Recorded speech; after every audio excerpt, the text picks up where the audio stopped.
fit the description of a guy who just shoplifted. I said turn around, sir. Look, I already showed you my ID. I said turn around. Don't make this difficult. I literally just paid for these groceries. You are making a huge mistake, officer. I don't care if you're a damn astronaut. You are being detained right now. I'm a Navy SEAL. You really don't want to do this. It was a quiet Tuesday evening in the dairy aisle of this mostly empty grocery store. The only sound was the low hum from the fridge cases. Jamal Carter had just stopped by after a long day to grab some milk and eggs before heading home. He had on a plain black t-shirt and khaki pants. Nothing flashy, nothing that should have turned heads. But the second that cop walked into the aisle, something about Jamal set off alarm bells for him. Not anything Jamal was actually doing, just who he was. The whole ugly thing that unfolded over the next 7 minutes got caught on the store's high-def security cameras from several angles. The rough handling, the straight-up lies, the attitude of a guy who acted like his badge meant he could do whatever he wanted. And when people finally learned who Jamal really was, that cop knew he'd just made the worst mistake of his entire career. The video blew up online fast, millions of views in hours. Every single frame became hard proof that wrecked one man's life while shining a light on another man's fight. Before we keep going, drop your city or country in the comments. I'm curious where you're watching from. And if you're new here, hit subscribe. Stories like this one deserve to be out there, and you won't want to miss what comes next. This ended up being one of the most blatant on-camera examples of police racism people have ever seen, and the ending is going to leave your jaw on the floor. Jamal wasn't just some regular guy picking up groceries. He was a Navy SEAL, part of the absolute top-tier special ops in the country. 3 combat tours in the Middle East, a stack of medals for courage under fire, over 10 years putting his life on the line to protect a nation that, right then, didn't seem to give a damn about protecting him back. But in that grocery aisle, dressed like anybody else and holding a shopping basket, none of that mattered to the officer walking toward him with his hand already hovering near his gun. The cop's name was Brian Keller, 38 years old, 12 years on the local force. His record should have been a giant red flag way earlier. 3 excessive force complaints, 2 racial misconduct accusations that somehow got dropped, and a reputation in the black neighborhoods as a guy who went looking for problems that weren't there. His bosses kept brushing it off, calling it misunderstandings or stress on the job, and stuck the paperwork in a drawer. Keller had figured out over the years that he could pretty much get away with anything if there wasn't clear video or witnesses ready to call him out. He stopped about 10 feet away and just stared at Jamal for a long beat. Jamal felt it. That same old gut punch every black man recognizes when someone's sizing him up and already decided he's guilty of something. He didn't spin around right away. He kept checking milk prices, weighing which brand to get. His cart had just the basics: eggs, bread, some fruit. The kind of simple stuff a single guy buys to cook quick meals at home. Nothing about it screamed suspicious, but Jamal's military instincts had already kicked in. He was clocking distances, catching reflections in the glass doors, mentally prepping for whatever his gut was warning him about. He'd stared down armed fighters in war zones, made split-second calls where hesitation could mean never making it home. And yet here he was, in an American grocery store buying milk, feeling that same wired tension, that same rush of adrenaline. The difference? In combat, he knew exactly who the threat was. Here, the threat wore a badge and was supposed to be one of the good guys.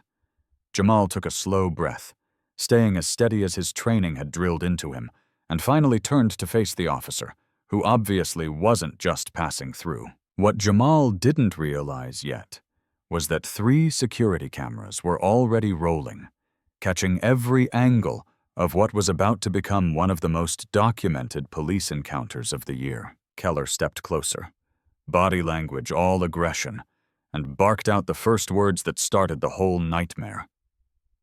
He demanded to know what Jamal was doing there, like shopping for groceries in a public store was some kind of crime that needed explaining. Jamal answered calmly that he was just shopping, keeping his tone even and polite.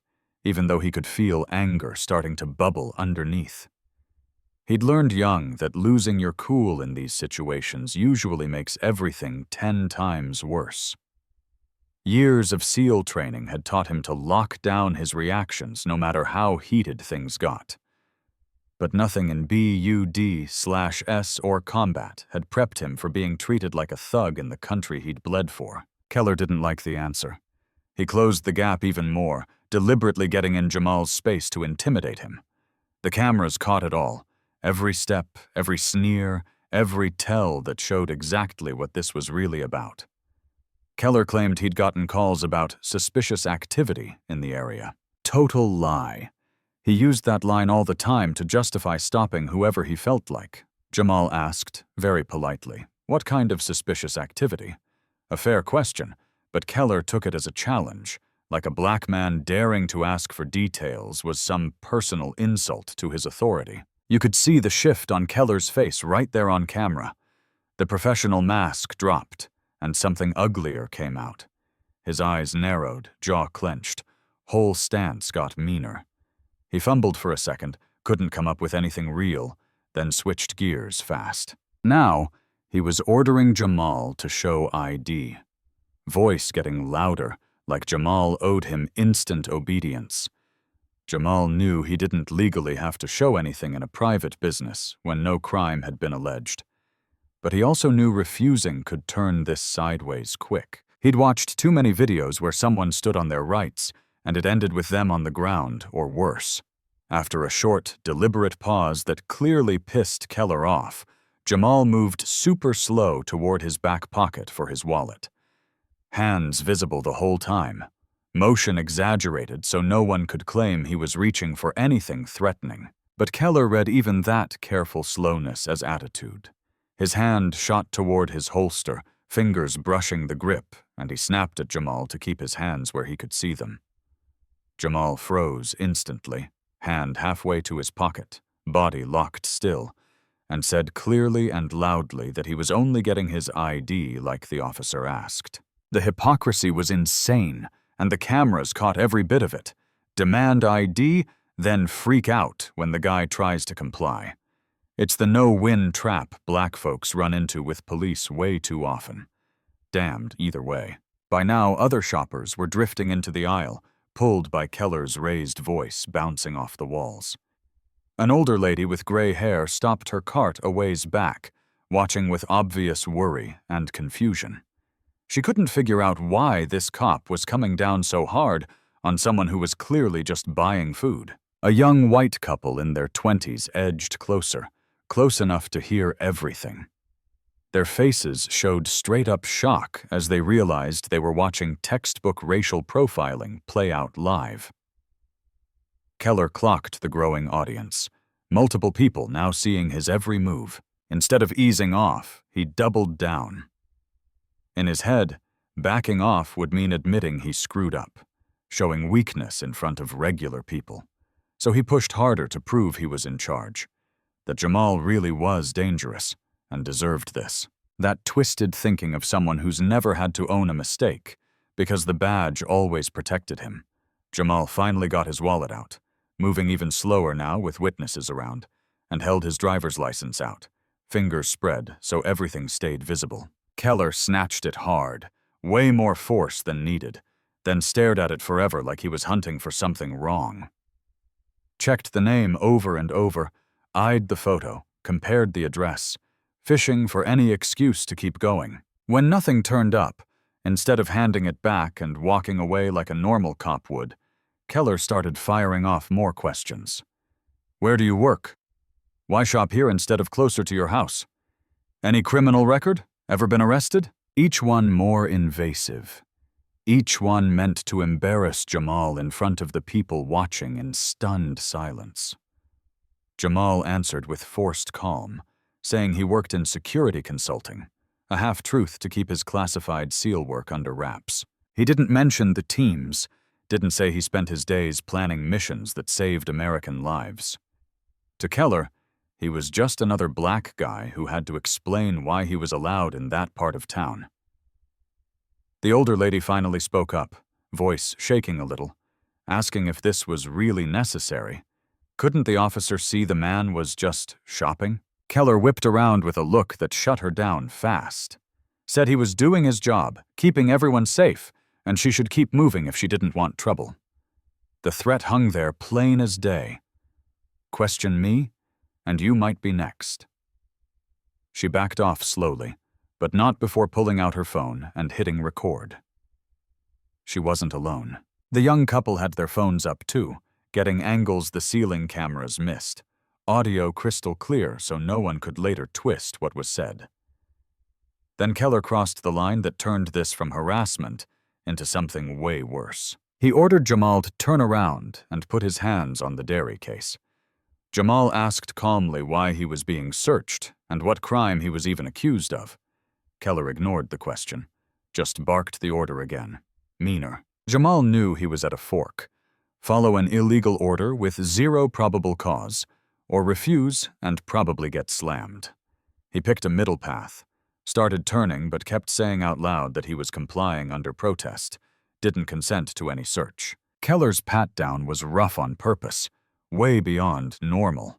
He jammed into Jamal's ribs, shoved his shoulders hard against the cold metal shelf, dug into pockets with extra force while Jamal stayed dead still and cooperative. The whole time Jamal kept talking in a steady voice. For the cameras, for the witnesses, saying he'd broken no law. There was no probable cause. He did not consent. He was building an audio record that lined up perfectly with what the video showed. Keller found exactly nothing. No gun, no drugs, no stolen stuff, just a wallet, phone, keys, and a crumpled shopping list. That should have ended it right there.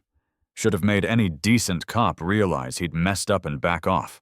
But finding zilch only made Keller madder. He grabbed Jamal's arm, yanked him around to face him, fingers digging in deep enough to leave bruises that got documented later. That was the moment it officially turned physical assault. Keller shoved Jamal hard into the shelf with both hands. Milk cartons and yogurt cups crashed to the floor. The back of Jamal's head smacked the metal edge, loud enough that everyone in the aisle gasped. Jamal didn't swing back, didn't even raise his arms. Nothing aggressive. His training was screaming at him to neutralize the threat. But his civilian brain knew any reaction could give Keller the excuse to go harder, or pull the gun. The cop got right in his face, yelling that Jamal needed to learn respect, that people like him needed to know their place. The cameras and phones caught those words perfectly, the racist edge impossible to spin. Jamal looked straight at him and asked calmly if the officer was done now, if he could leave since the illegal search turned up nothing. That cool-headedness seemed to set Keller off worse, like Jamal refusing to break was the ultimate disrespect.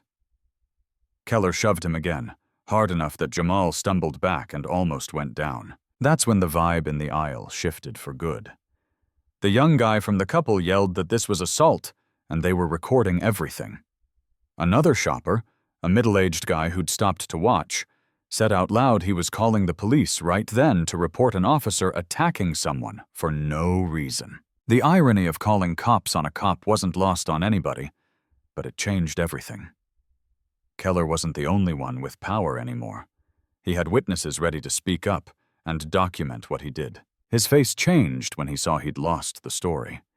He looked at all the phones pointed at him, at the shocked and angry faces, and you could tell he knew he'd crossed way over the line.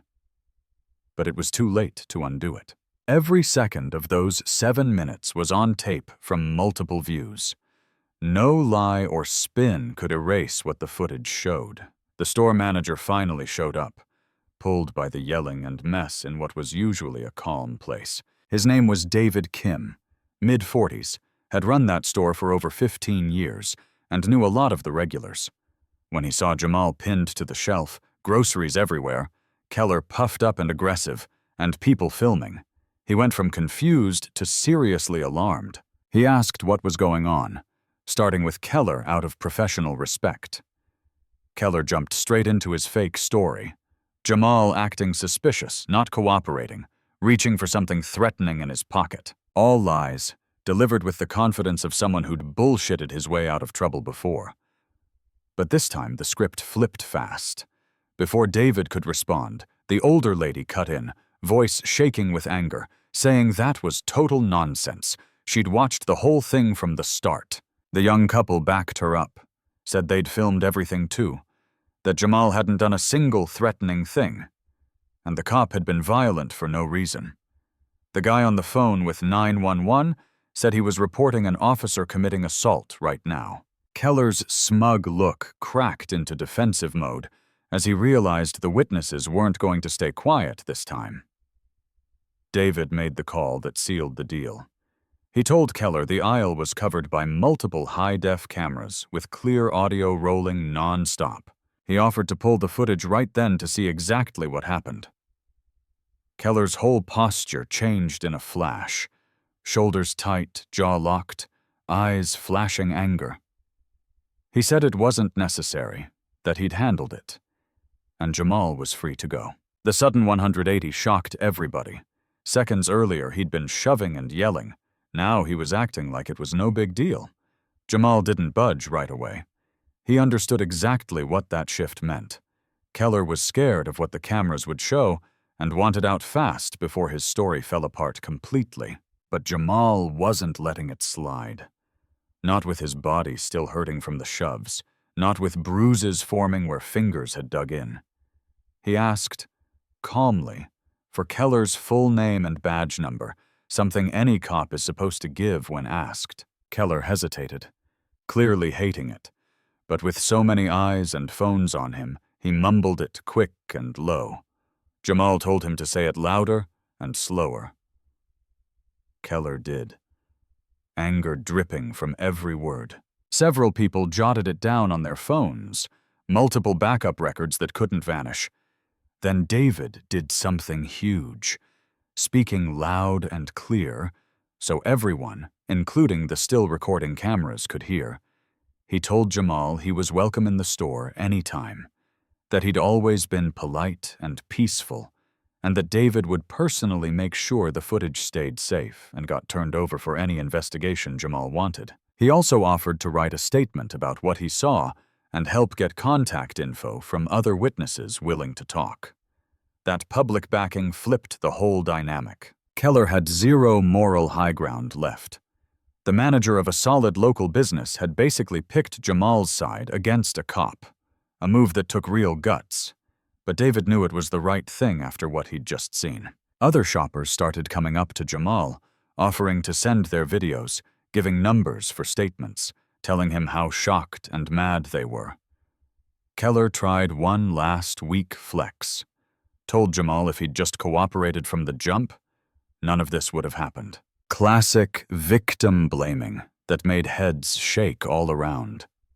Jamal answered with that same unshakable calm, said he had cooperated fully, committed zero crimes, and the only lawbreaker in that aisle was the officer now trying to duck responsibility. The air was thick. Everybody waited to see if Keller would try slapping some fake charge on him, resisting, disorderly, whatever cops pull when they want to cover their ass after the fact. But with cameras everywhere, the manager openly supporting Jamal, and witnesses ready to call out any lie, even Keller saw that pushing further would bury him deeper. Can you even imagine the mix of rage and fear he must have felt knowing the truth was locked on those tapes? The criminal charges got filed within a week, not through the department that had covered for Keller for years, but straight to the district attorney's office under massive public heat. The DA, a woman named Lauren Hayes, who'd run on police accountability promises, had no choice but to treat the case seriously with video already viral. Keller got hit with assault under color of authority, official oppression, and civil rights violations, charges that could mean years behind bars if he went down. The department, seeing they couldn't defend the indefensible without torching their own reputation, stuck him on unpaid leave while the case moved. But that didn't calm anybody. Protests kept popping up outside the station, people demanding not just his firing but the chief's resignation too, after years of ignoring complaints. The pressure worked. 3 weeks later, Keller was officially canned. His certification got suspended pending trial, killing any chance he'd ever wear a badge again anywhere. The civil suit rolled at the same time. Jamal's attorney, a sharp civil rights lawyer named Aisha Thompson, built a rock-solid case that went way beyond one bad night in a grocery store. She laid out Keller's whole pattern, brought in other people he'd targeted with racial harassment, and showed how the department had looked the other way for years. She argued the city was on the hook, not just for that day, but for letting a problem officer keep hurting people. Discovery pulled up internal emails proving bosses knew about Keller but did nothing, scared of union fights or just not caring enough about complaints from black residents. The criminal trial kicked off 6 months later and was about as one-sided as trials get. Prosecutors played the security video and witness clips, devastating on their own. People took the stand and told exactly what they saw. Cross-examination couldn't shake them because the truth matched the footage. Jamal testified with the same steady calm he'd kept in the store. Didn't let the defense bait him. They tried painting him as threatening because of his build, but got crushed when prosecutors pointed out he was holding a shopping list when approached. They claimed his tone was disrespectful. Audio proved he was polite the whole time. They called the shoves standard control techniques. Use of force experts testified there was zero legal reason for any physical contact against someone fully cooperative and posing no threat. The jury was back in under 3 hours, guilty on every count. The judge, an African-American woman who'd spent decades on the bench watching these cases, didn't hold back at sentencing. She talked about how officers like Keller betray the public's trust and smear the name of good cops who do the job right. She said victims from his past who never got justice deserved to be heard, and Jamal was one of the lucky ones with evidence and support to fight back when most don't. She gave him 4 years in state prison, the max under the guidelines, making it crystal clear that abusing a badge wouldn't be tolerated anymore. The civil settlement came soon after. The city paid Jamal a big number. Legal folks guessed 7 figures. But Jamal had said from day one that cash wasn't the main point. As part of the deal, the city agreed to real changes. Mandatory training for every officer on implicit bias and de-escalation. An independent civilian review board with actual teeth to investigate misconduct. An early warning system to flag problem officers before they become Keller-level disasters. And a policy to release Bodycam or use-of-force video to the public within 30 days unless there's a clear legal block. Dorothy Martinez, the older lady who spoke up first and started filming, got interviewed on local news after the verdict, tears in her eyes. She said for the first time in years, she felt real hope that things could change, that maybe her grandkids would live somewhere officers like Keller couldn't hide behind a badge while hurting black people. Emma and Jason, the young couple whose video helped spark everything, talked about how seeing it happen right in front of them woke them up to privilege and responsibility. They said they're more aware now and ready to use their phones and voices whenever they see injustice. Jamal put part of the settlement into starting a foundation that helps victims of police misconduct who can't afford lawyers. He teamed up with Aisha to connect people with attorneys willing to take solid cases pro bono or low cost.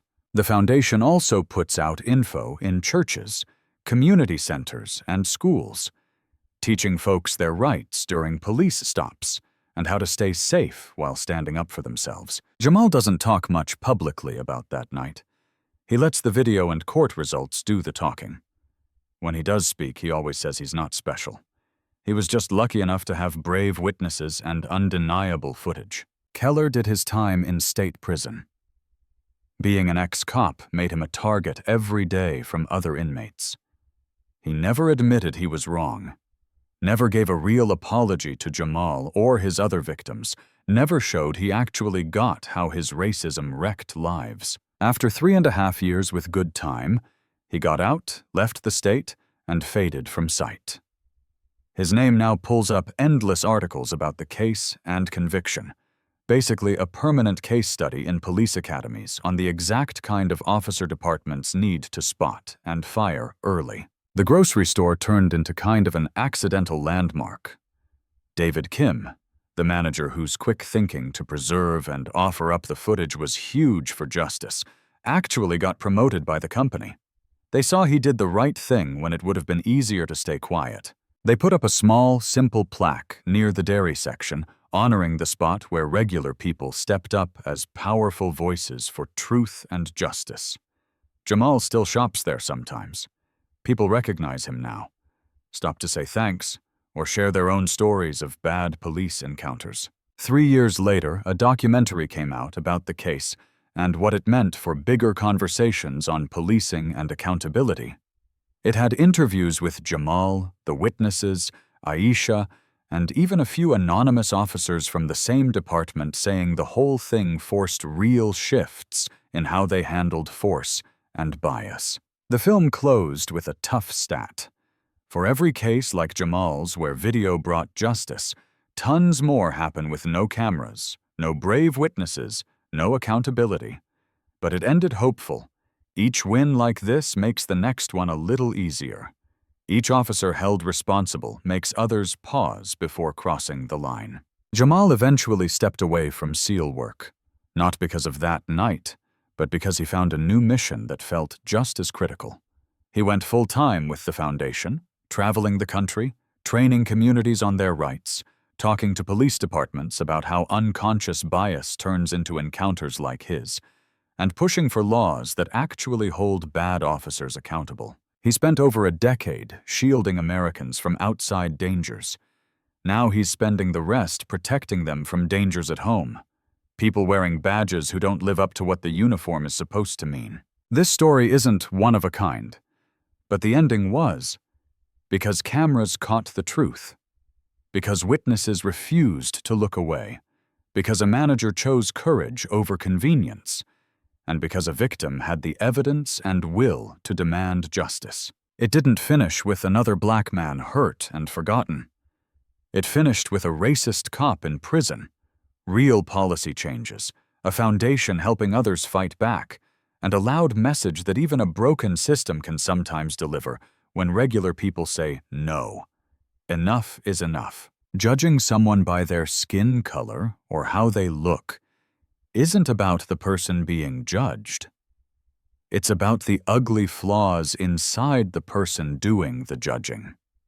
Human dignity isn't negotiable based on appearance, race, or assumptions. When we let prejudice guide our actions, we don't just harm others, we shrink our own character and betray the values we claim to stand for. Real strength isn't in power over someone. It's in having the decency to see and treat every person as fully human, no exceptions. Until we all choose that every single day, stories like this one will keep happening. But every time we stand against it, we move a little closer to the country we're supposed to be.